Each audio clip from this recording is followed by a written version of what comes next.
Deep Dive Film School makes no claim of ownership in the film footage used in this episode. The film footage is owned entirely by the copyright holders. Also, we're going to spoil the hell out of this movie, so this is your warning. Welcome to Deep Dive Film School!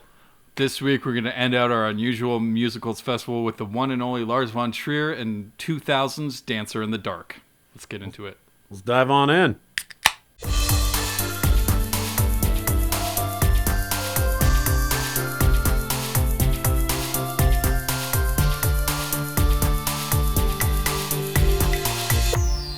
All right, everybody, I am Adam Sherlock. And I'm Adam Pulcher. And if you like what you see/hear, please like and subscribe. You can find us in all the spaces and places that people what? Find good media. I love that you throw that at me every time. It's always a new I'm keeping you on your toes.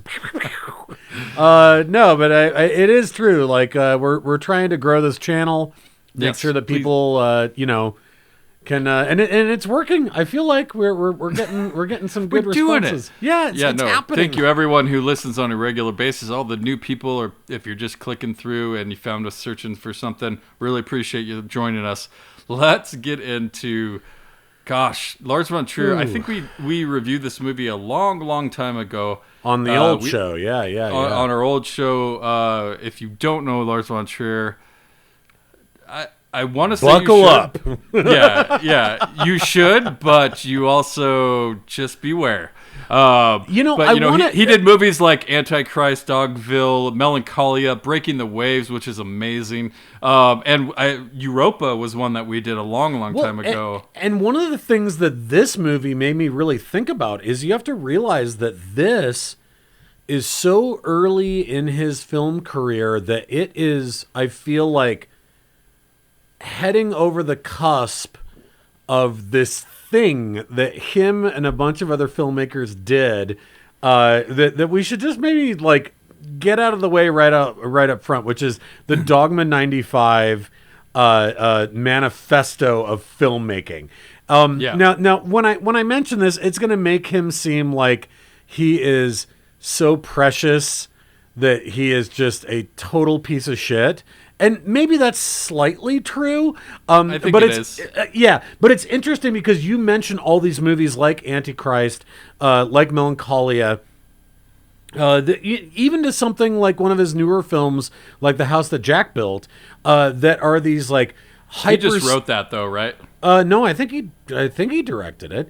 Did he? There are these like hyper stylized films that are just like super slick and gorgeous looking. But the Dogma 95 thing that him and a group of other filmmakers made back in 1995 was this like diatribe, this like manifesto of like making movies that were like about something. Like they needed to have this like these rules set in place. And the reason why I mention that with Dancer in the Dark is because when you watch this film, as for as amazing of a film this is, it also kind of looks like shit, which was the point, right? Like it was about filming on like digital cameras. It was about not using tripods. It was about everything being handheld.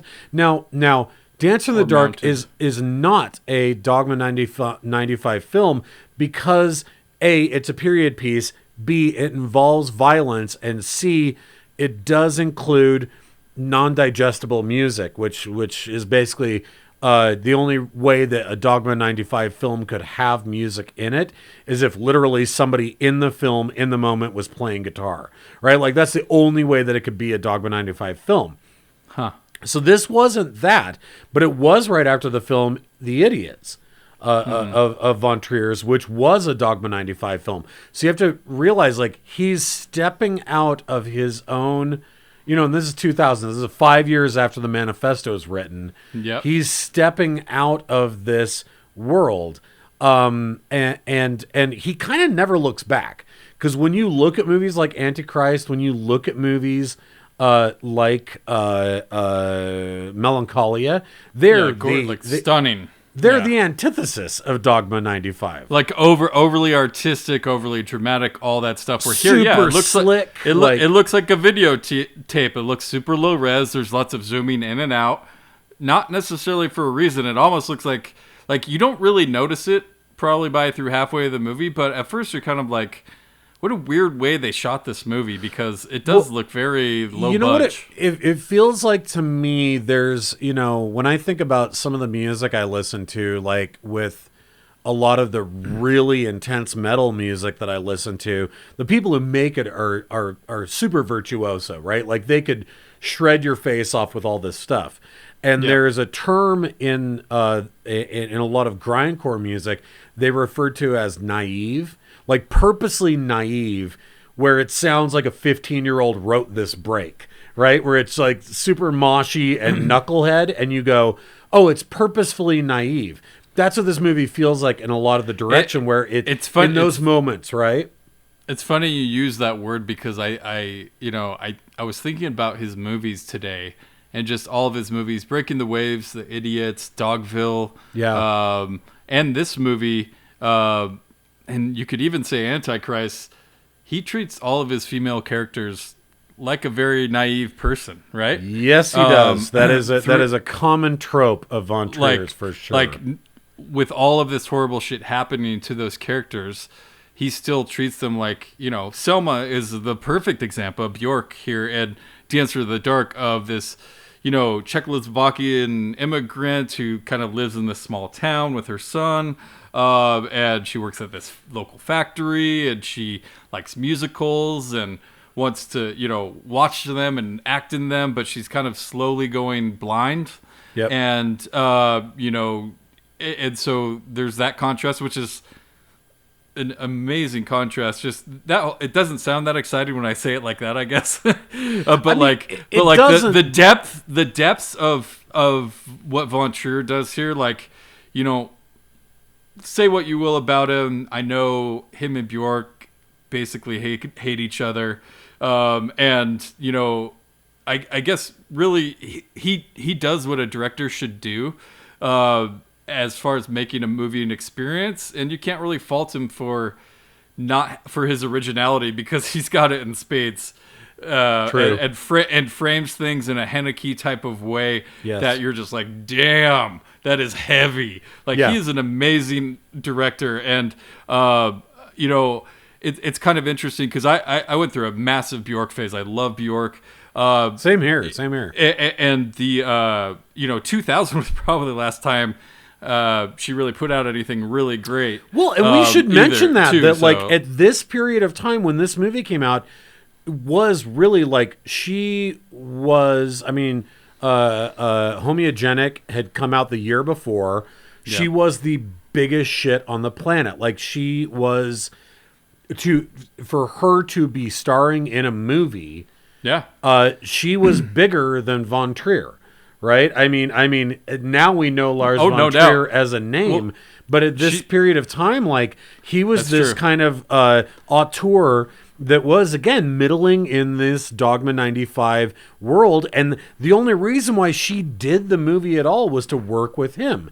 And I think that, she is such a luminary, visionary artist that they both are. They both are. It seems like a perfect match, right? But instead, man, it was like they bumped heads the entire time. Yeah, she was originally just the composer for this movie. It took a year, and he talked her into playing the part, because he thought the composer should be the part, because it's this musical, but like, it's also a deconstruction of what the musical actually is and what it means, and the things and the tropes of everything it is in there. And then, by the end of the movie, he said working with Bjork is like working with a terrorist, and she like stormed off the set, and multiple times she left for like 3 days, and when she came back, the whole cast and crew said they were starting and no one was there, and they said it was a very expensive prank on Bjork, because they wanted to get her back for being so vapid and terrible throughout this whole time. Now, there's two sides of the story here. I don't know what to think.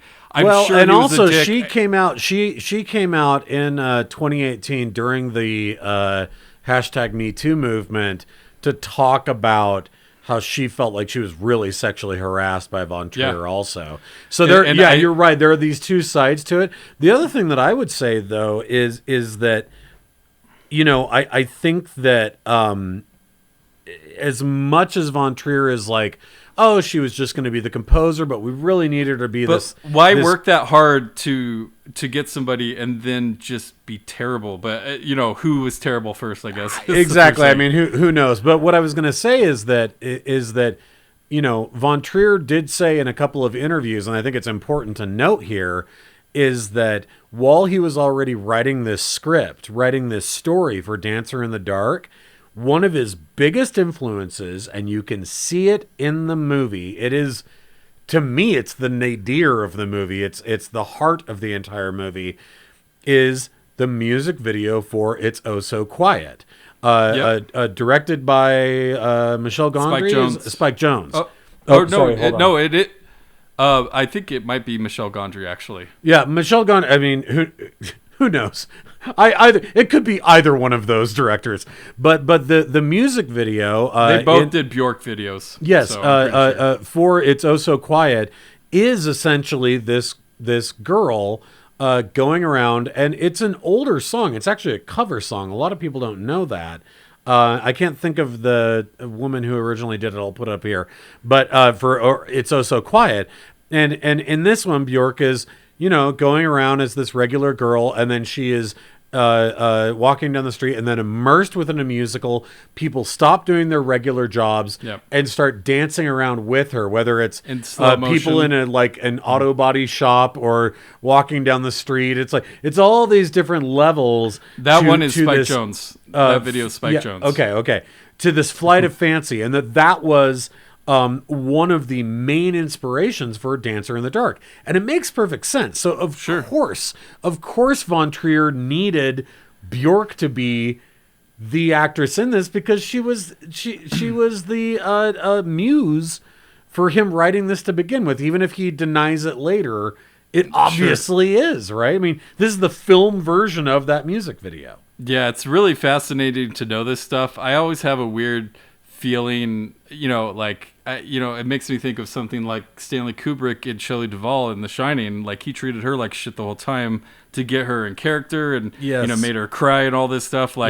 Part of me is like, you don't necessarily want a director, but like the people who do truly original, great, deep, meaningful stuff, like, have that side to like push and make things perfect and do all these things, and are very controlling people most of the time, right? And so part of me is like, I love that as a director and an artist, but like as a human being, I hate that, and he is probably an asshole, and she's probably an asshole too. But it was to the point where she thought one of your favorite movies, Dogville, the next movie he made after this, which deals with a woman being physically and emotionally and psychologically abused by a small community, was made about her.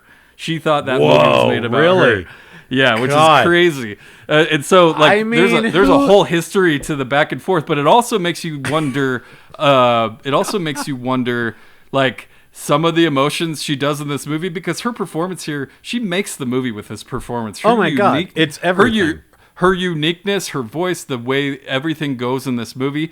But, I don't know. It's just really interesting to kind of hear that, and just like, this movie wouldn't have been the same, but you wonder how much of some of those emotional scenes that like make you cry are real, right? Yeah. Because when we get to the end here, like that level of performance that she's doing, I'm like, and I wrote this down. I was like, we should never see Bjork cry.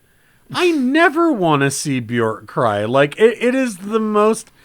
It feels like kicking a kitten. Like, it is I don't know why. I mean, I know she's a very strong personality, but she just presents as this like beautiful little fairy, and so like to see her crying in any scene, I'm like, I don't want to see this. I don't want to watch this. It's hurting my heart.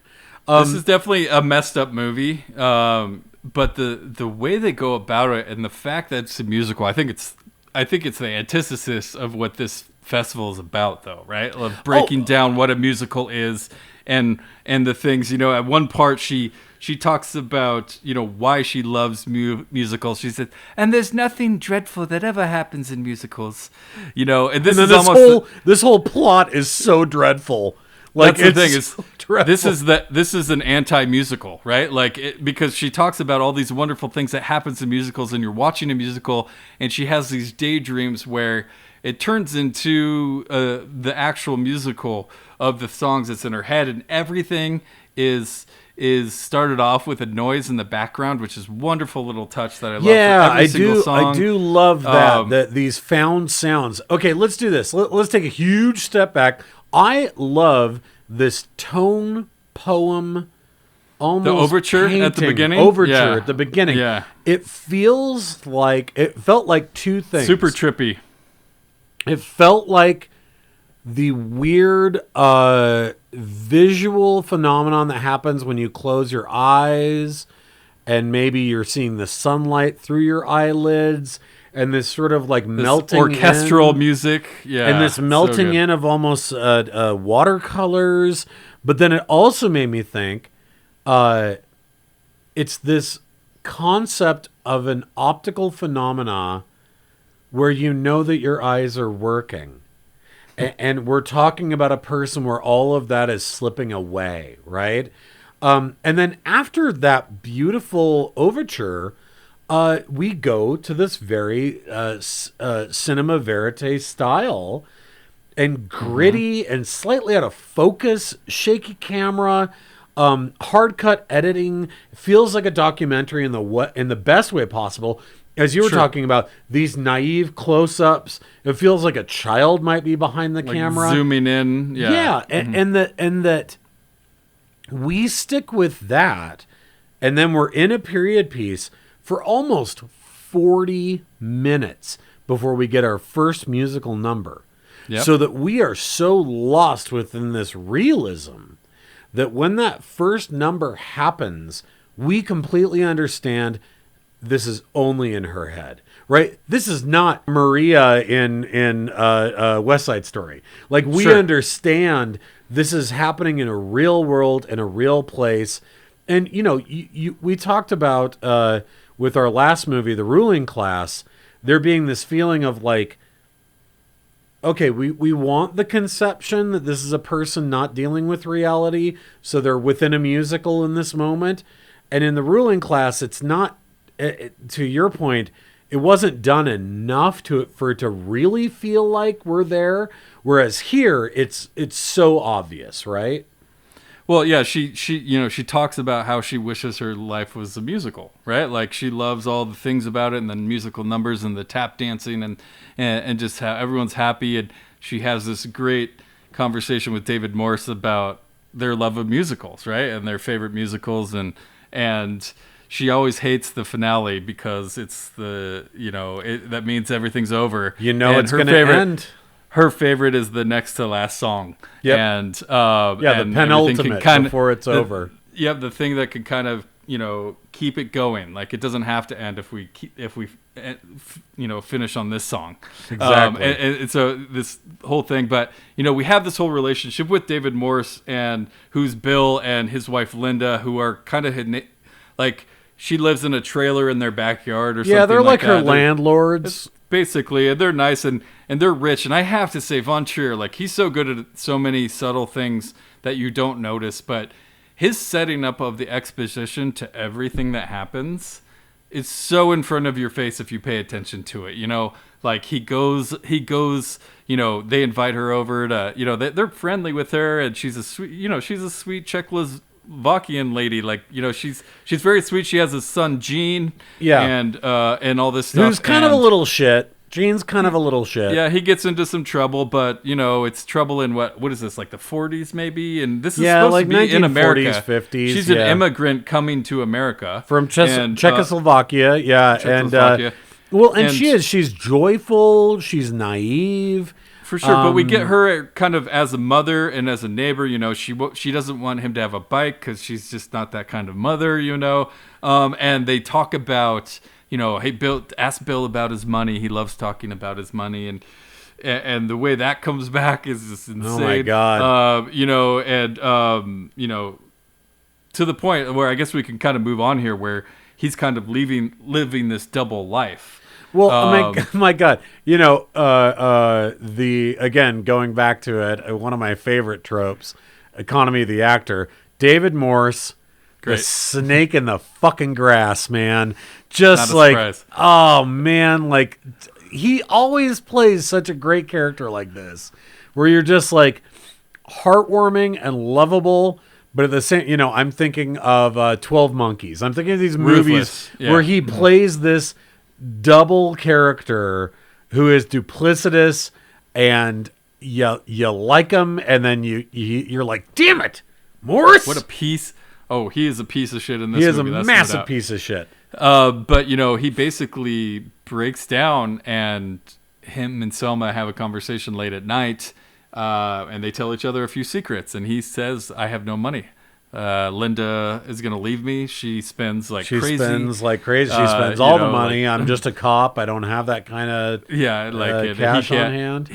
He's too much of a pussy to like admit that he that, you know, like what's going on in his life. He's worried about, like, he's hiding behind all of these things. Dude, right out of the gates, he's like, maybe I should just kill myself.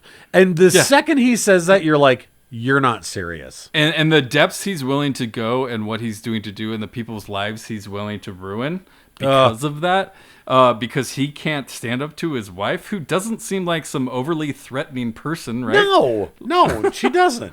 And then we get into her secret, which is that she's slowly going blind, and she knows it. And she kind of has this doctor's appointment at the beginning where they sign her off as like, yeah, you're okay to work in the factory. But she's been memorizing the actual. We see she's later reading she in the bathroom. Yeah, she has a cheat sheet.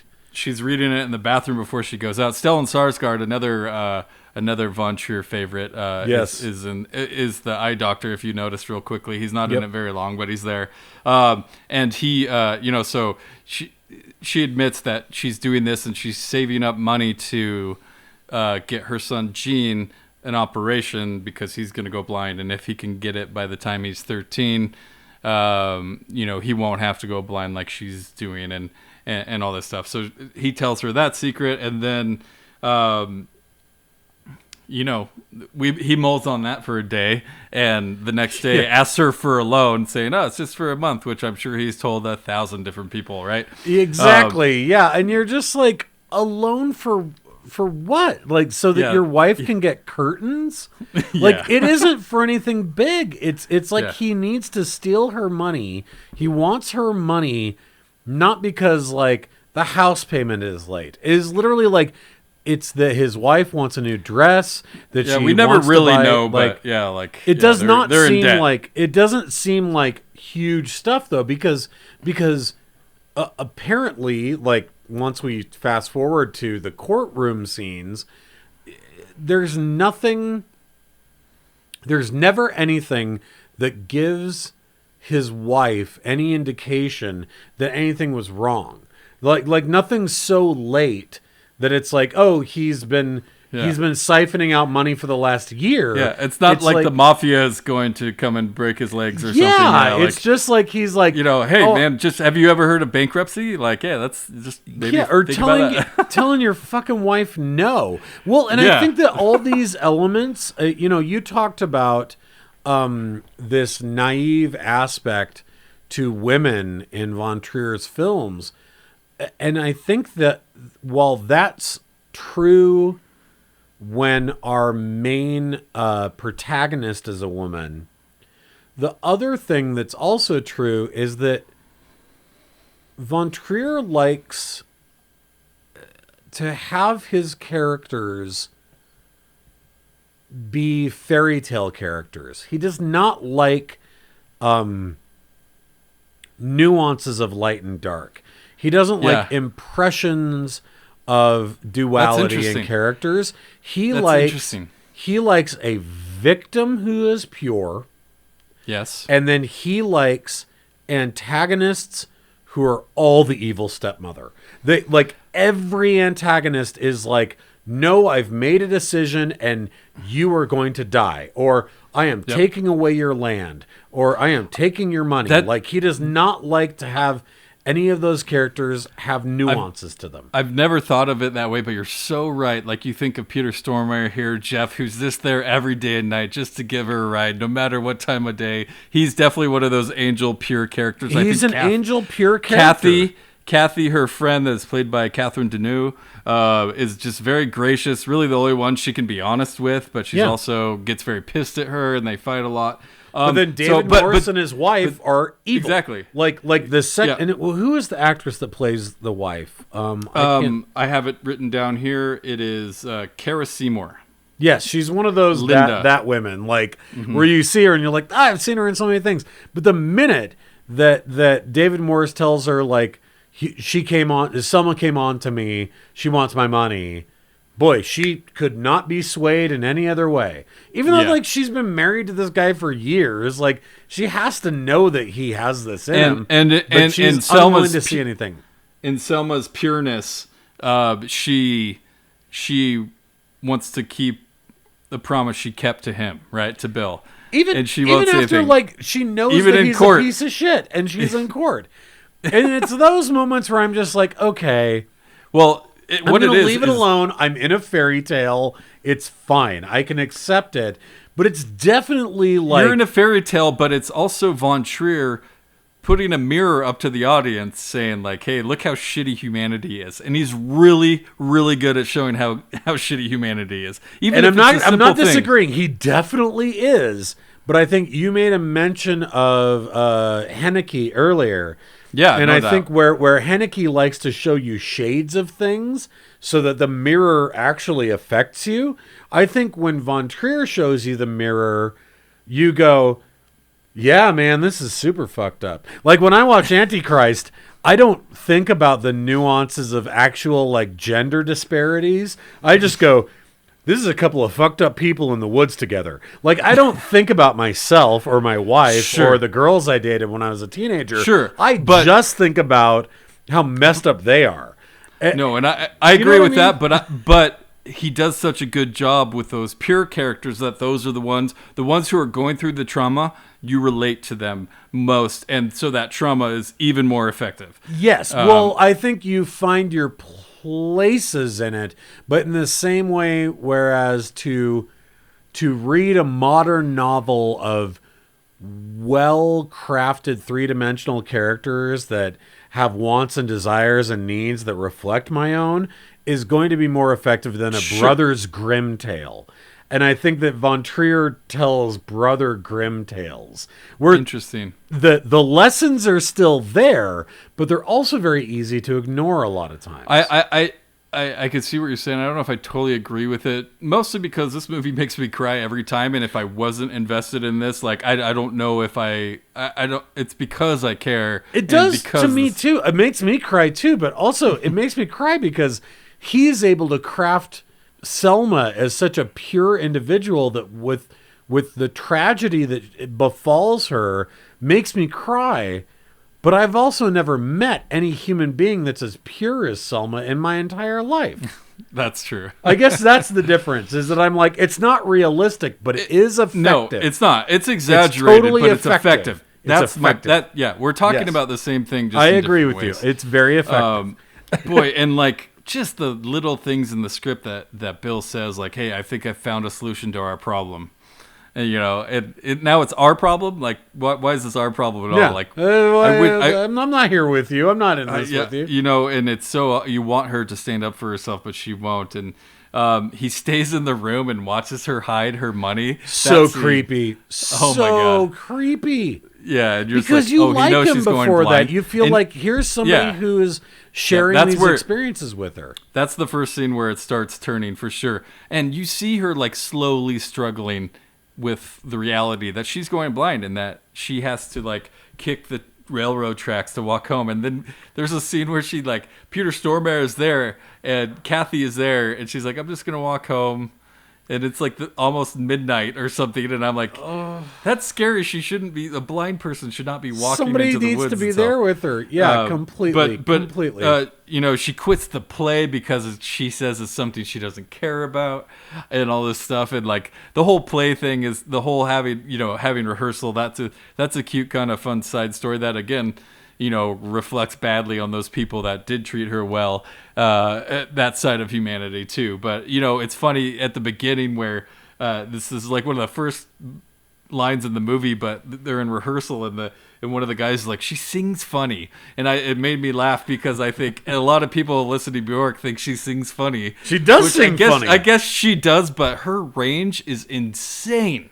Like, that's what does it to me. Well, her range is insane, and then her predilections for, I don't know, adding 9 syllables into a word that should only have 1. That's sort of like, that's completely her wheelhouse, man. And no doubt. And that's part of what makes her performance is so amazing.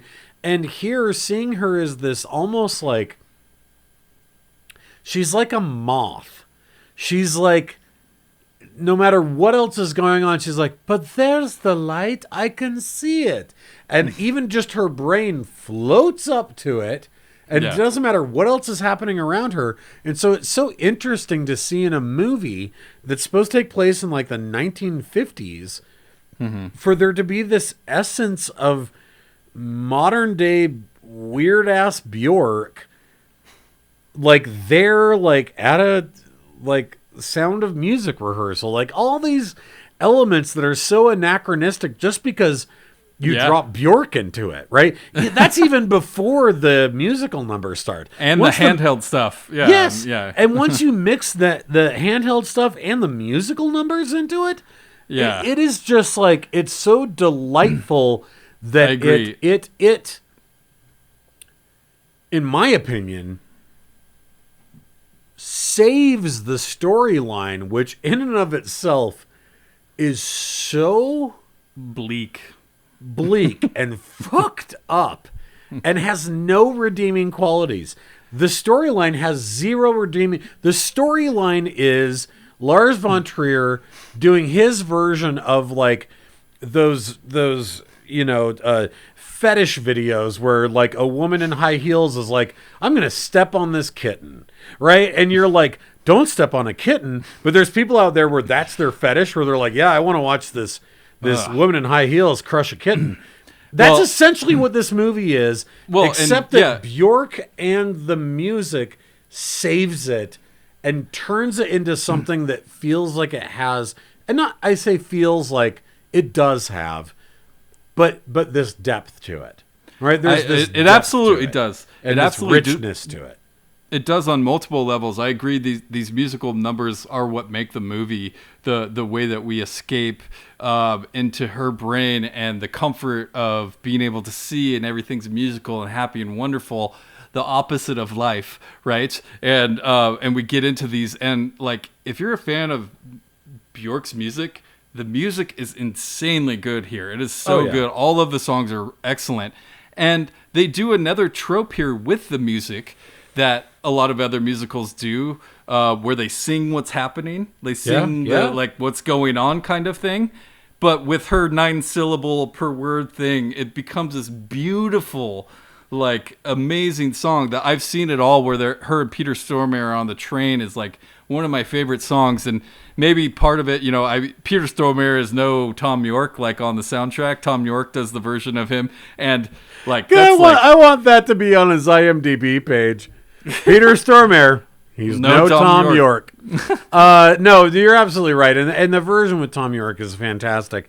At the same time, I also think that there is a really interesting, we've talked about for several movies now, some of the tropes of musicals, and how a lot of these movies on this list subvert that.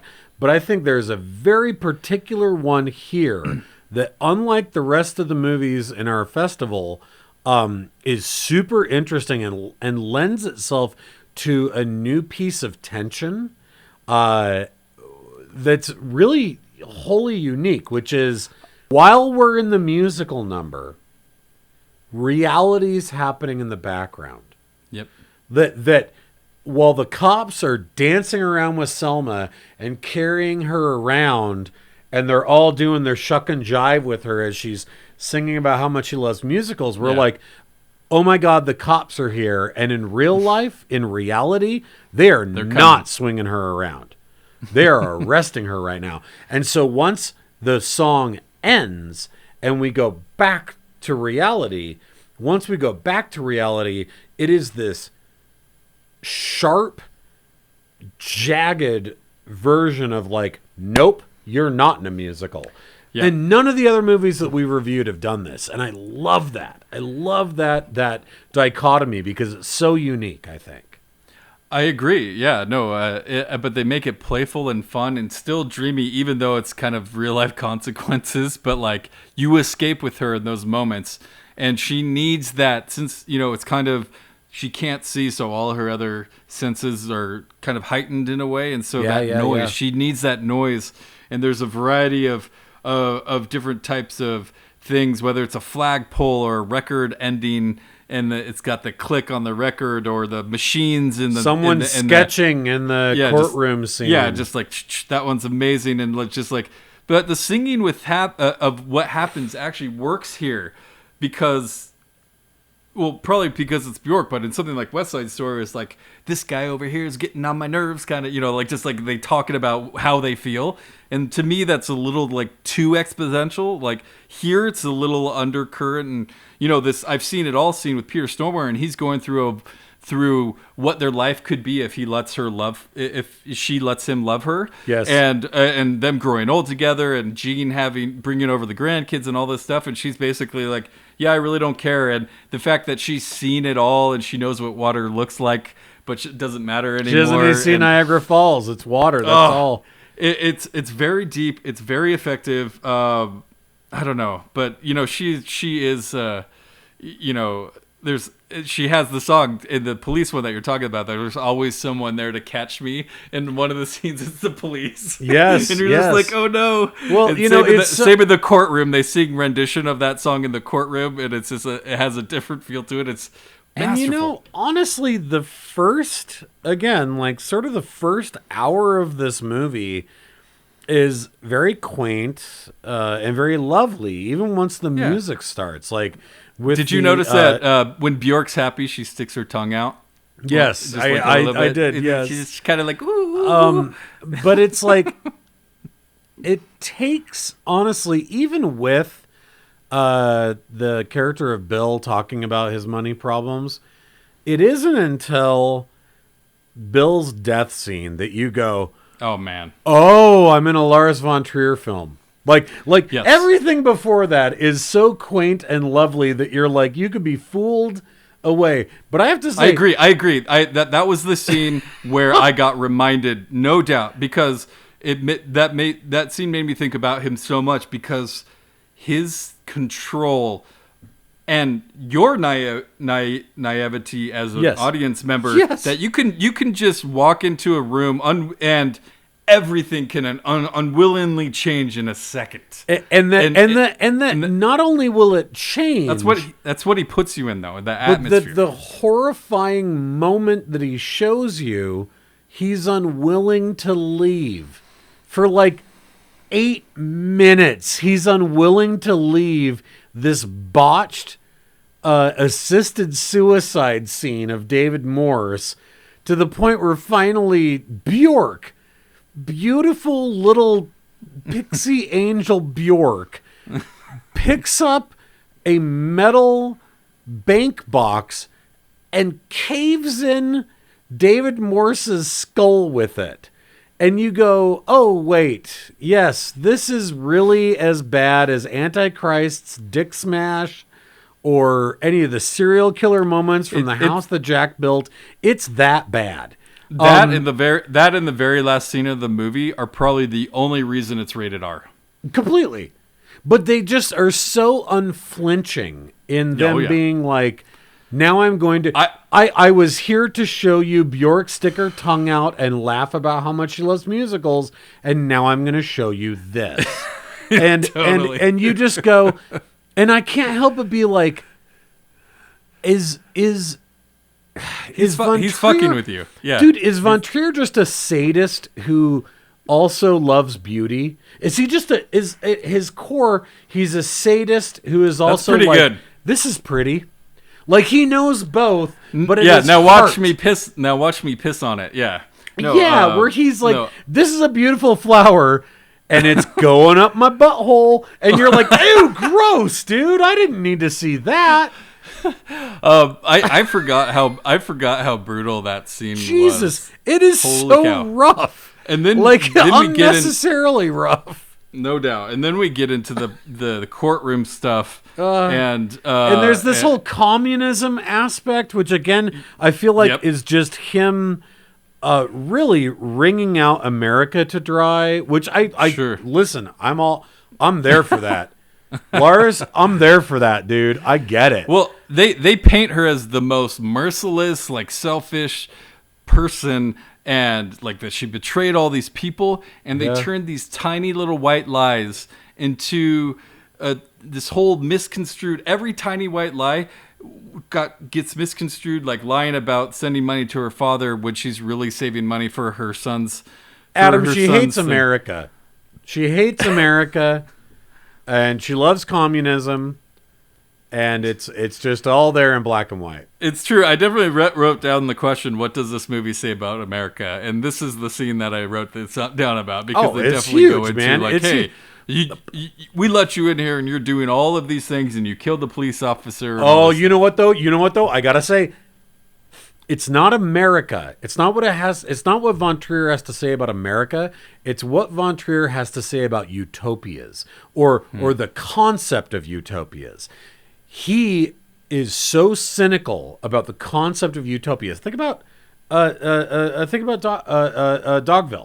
right? Like, to him, the concept of utopia is all of it can fall apart once suspicion and paranoia gets a hold of anybody. And that's so Haneke. It's so Haneke. But again, with Haneke, at least there's a couple of people that are like well, maybe not. Moments. Like, like there's a couple of people that don't agree. But here in this courtroom, you're just like, it is the most cold, calculated courtroom. Well, and you know it's America because she's sentenced to prison and to be hanged. Yes. With the death penalty, not just life in prison. Let's hang Bjork too. Yeah. And then we meet the prison guard. Who is this woman? We know her from so many things. Please enlighten me. I forgot her name off the top of my head, but she's an Saturday Night Live alum. She was in Saturday Night Live in the Chris Farley, Adam Sandler days. Yes. Back then, she was in all sorts of stuff. Gosh, I can't remember her name, but yeah, she's wonderful. I'll tell you something right now. I know Egger, and that wasn't Egger. It's like something was wearing Egger, like a suit, an Egger suit. She's one of those actresses where you're like, she's one of those pure souls in the movie, though, right? She strikes up this relationship with Selma and sees the side of Selma that did none of these things, or not willingly, anyways. And that's a really interesting thing. One of the most powerful scenes is when she here's the AC unit starting, that's the where she starts singing the Sound of Music song, and probably the most powerful song in the movie. Maybe not the most powerful. The end song is the most powerful, but Agreed. This one here, she's a cappella, all solo, and she uses her voice in the most beautiful way, and in a way that you've never heard that song sung before, right? Because she's Bjork. And again, she starts crying, and I'm like, I don't. That actually is more disturbing than the death scene of David Morse. I'm like, I don't want to, because her crying is, well, first of all, and we've already kind of touched on this, but it's worth mentioning again. I've really never seen acting like Bjork does here. I agree. She just lives in these moments as this character. That's what I'm saying. Like, is she crying because Lars Von Trier just like shit in her sandwich or something? I don't know. On set. Like what? I want a T-shirt. Hold on, that's the first Deep Dive Film School T-shirt. Lars Von Trier shit in my sandwich. I want to make these. That is so good. But yeah, I mean, listen. Everybody feels like that some days, right? Lars Von Trier just shit in my sandwich. No, but I will say, fuck. It's a shame he shit in her sandwich because she could have been a great actress. Well, I think even before he shit in Bjork's sandwich, I think that she already was like, this has eaten up way too much of my time as a musician. So I think I get that she's her own artist, but like it's kind of a shame that she didn't do more because she is outstanding here. To what you said in the beginning of this review, that she elevates it to this new level. I mean, she's delightful in these early scenes, but you go comparatively, those early scenes are easy to this, where she is like. No doubt. Doing all of the heavy lifting, and boy, she nails all of it. And it does. It is virtuoso level of acting, and then singing on top of it, where she's doing all of this stuff. Like it's really something. Last thing I'll say, and then we can get into the final two songs that she gets into with the 107 steps, and then the final song. The next to last song, I should say. Yes, the next to last song. I love that Von Trier kind of keeps us guessing more than we, as an audience member, want to, because she has these fights with Kathy in prison that they got a new lawyer. They're going to open an appeal again, and they basically found that the money that she'd been saving for Jean's thing at surgery to do it, and we don't really see what's going on outside, but she's telling these stories of like, hey, we're buying him gifts, and Peter Stormare finally comes because Kathy and her got into it, and they're like, you can't do that, but we don't really see what's going on the outside, and she won't talk to him, and she won't talk to her son. We never see Jean again. Once after she, in the musical number, as dark as this is, after she's killed David Morse, the musical number where David Morse's corpse gets up and does sort of a ballroom dance with her, and we get these scenes of Jean on his bike, singing this refrain, you did what you had to do, which is a beautiful moment. That's the last time we see Jean. We never see him again after that. He's not in the courtroom scenes. Yep. We hear a lot about him. But it just makes it that much more heartbreaking, right? Yeah, completely. And that she refuses to see him. She's pure soul is out. Well, and she sees herself, as interesting as this is, as this utilitarian device that has raised the money for him to be able to see, and then he's going to have a good life. And the fact that his mother is going to be hanged in prison, she's like, I mean, that's doesn't what her matter. Has nothing to do with his upbringing. He'll be just fine because now he has good eyes. Exactly. That's the battle that her and Kathy have, and pretty much in their final fight. Obviously, Kathy comes near the end scene to the hanging, but it's the what's more important, having eyes or having a mom? Well, it's just like, what kind of crazy question is that? But probably the most painful scene for me is the wonderful scene with Jeff, Peter Stormare, who, again, like, awesome. God bless him. Just for being the biggest, weirdest oaf that has like the weirdest accent and has done, I don't know, 500 different kinds of roles over the years, and still A, totally always gets work, B, never gets typecast. He always shows up as like, really? Peter Stormare for that role, huh? You're in Armageddon? Okay. Yeah. Hell yeah. Get in there, buddy. Like, I'm always a champion for him because he always kills it. Fargo, it's just of course, always the big so one. Bizarre. And here he is the love interest, and just like, as you said, one of these golden angelic characters. And he asks her, in this horribly sad phone interview thing, why did you have Jean if you knew he was going to have this? And her answer, again, is so simple. It doesn't have to do with lineage. It doesn't have to do with the family bloodline. She says, I wanted to hold a baby. And you're just like, and he became basically like the bane of your existence. Like, you could have had this free life and done whatever and not had to put bobby pins in boxes in order to earn enough money to get him the operation. Like, you wouldn't have had to do any of this. But she's like, I just, there was a father, I got pregnant, I wanted to hold a baby.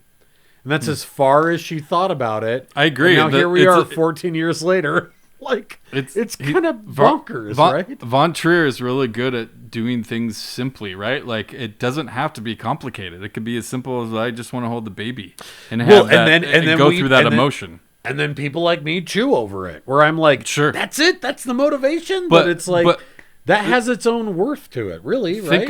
Think of the simplicity of the 107 steps. Obviously, so it's 107 steps from the final cell to where she gets hanged.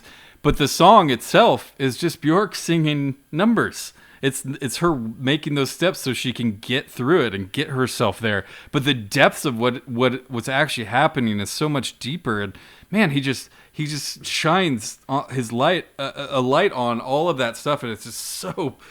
I just get floored. It's such a powerful movie. Let's go to this final, because again, and this is sort of a. It really works. But it should totally be an eye-rolling scene. So after the hanging, which is like the most shocking, heartbreaking thing in the film, obviously. Ooh, I'm not sure how they shot that either. That's crazy. No, it is. And again, like, the camera does not shirk away. It just shows it. It cuts her off mid-song. It's the timing is like, whoa, heavy. Well, because you're waiting for it to happen. You're at this like fevered pitch. For the last 60 seconds, right? And the most heartbreaking part for sure is that she doesn't want to be blindfolded because she's been blind. She wants to, she wants to see, which is totally not customary for hanging. Things can happen when you hang yourself. Just like you don't want to see. Anyway, yeah. But the meaning of that behind, like, how she's so scared that she's under this hood, and that's what's really freaking her out. She doesn't want to be in the dark. She's been in the dark the whole time. That's right. Exactly. She doesn't want to die in the dark, and she finally comes to peace when Kathy runs up and hands her his glasses. Yep. And that Gene got the surgery and he's going to be okay. The thing that she's been fighting for since the beginning of this movie has happened. Finally. And then we get the only real song in the movie that's in the real life of these characters in the movie is her singing this. It's none of the other extras are dancing around. It's not a music video. That's right. Nope. Yeah, it's like she can't see. All of a sudden, this is her with a noose around her neck, and she ends with, and this is the next to the last song, and that's all, and then kakunk, and boy, it is shuddering. It's so shuddering, and then in kind of like, it's fine. It's fine. It's totally fine. It's fine. But that means it's not fine. Well, no, it's fine, but it also feels like fucking amateur hour, kind of. That, like, words across the screen, right? When we see that, like, that's right. What did it say? It says, they say it's the last song. They don't know us, you see. It's only the last song if we let it be. And I'm like, Sure. That's like, that was just like a little too extra. I mean, the name of that song. Need it. Did it need it? No. You did it already. You don't need. And literally, it says they don't know us. You see, and I was like, I realize that's the lyric of the song, but it also feels like Von Trier being like, they don't know us, man. Me and you, dude in the audience who watched my movie, they don't know us. This isn't the last song. We got to sing more. And I'm like, gross. We don't have to do that. Yeah, I mean, it should be obvious, right? Yes! The name of that song is the next to last song. You also just hung Bjork. We don't need a coda. Put that on a t-shirt. Lars Von Trier, you hung Bjork. Shit my sandwich and hung Bjork. Yeah, dude, shit my sandwich once. Shame on you. But hang Bjork and give me a coda. Shame on me. You know what I'm saying? Well, that's a great way to end, I think. Wow, what an amazing movie, though. Von Trier. It really is. It's a hell of a piece of work. He's someone that deserves to be talked about, no matter how much of an asshole he may be, or even if you don't love everything. Like I don't love everything. You don't have to. No. Like Antichrist, I think has incredible things to say. But if never want to watch it again. If I have to watch that stupid fox tell me that chaos reigns, I'd like that's so corny. Like I didn't need that. The rest of the movie's brilliant. I don't need that. I'll even take Willem Dafoe getting his dick smashed. But I don't need to see a talking fox. I get enough of that with Wes Anderson. I thought you were going there. That's great. Well, thank you, everyone. That was a very fascinating festival, unusual musicals. Really I hope you all played along. If you didn't go back, we have playlists of everything on our YouTube channel. Hey, buddy, we got one more. We got one more. Oh, we do. Oh, we got a surprise. Yeah. Do you want to say it? It's pretty. I'm very excited about it. We're gonna do one more unusual musical next week, you guys. We're gonna do Cats as a punishment review. Yes. I can't wait. Again, as someone who saw Cats live in London in the 80s, I'm really not looking forward to this. That's the beauty of this show and why you should like and subscribe is that we could go from Dancer in the Dark to Cats and like this. Like that. And still grab you. So thank you for listening. Please like and subscribe. We love you guys. We'll see you next week. Bye, you guys.